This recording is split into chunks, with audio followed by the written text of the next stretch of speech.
งแล้วมวนหูอยู่เองคนใด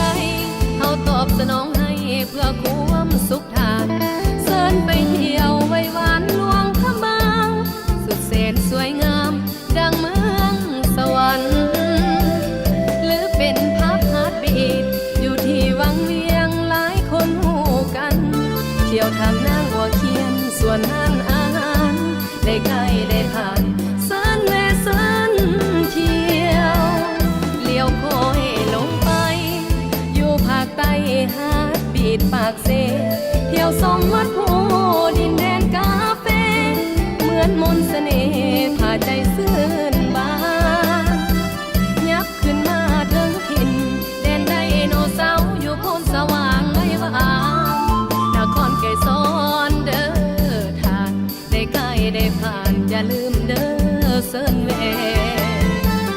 เลี้ยวคอยขึ้นมาจากสวรรค์มาถึงคำมวลเที่ยวพระบาทสิโคตะบองแล้วเสินสวนสร้างสรรค์พอมวลที่หันไว้ว่าอยู่บ้านห้วยนางลี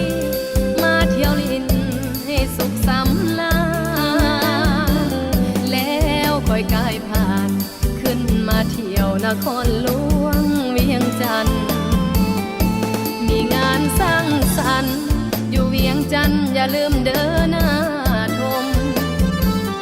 สาวน้อยหน้ามนต์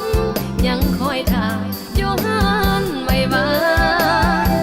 อาหารแซ่บเป็นหนึ่งถูกต้องตามหลักอนามัยทางการ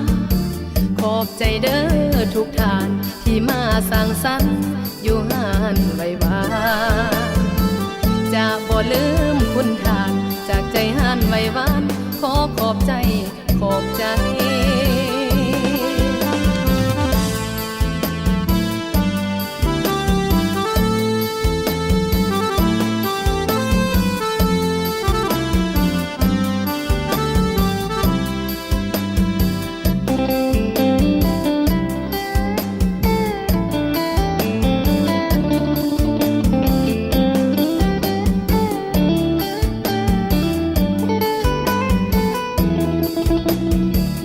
เลี้ยวคอยขึ้นมา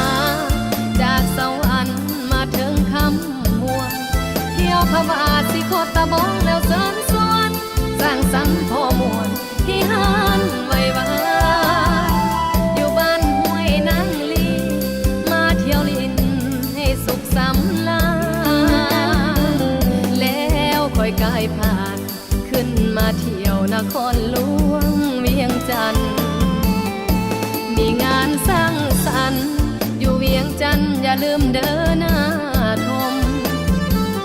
สาวน้อยหน้ามนต์ยังคอยถ่ายอยู่หันไว้ว่าอาหารแซ่บเป็นหนึ่งถูกต้องตามหลักอนามัยทางการขอบใจเด้อทุกท่านที่มาสร้างสรรค์อยู่หันไว้ว่าจะบ่ลืมคุณทานจากใจหันไว้วานขอขอบใจขอบใจ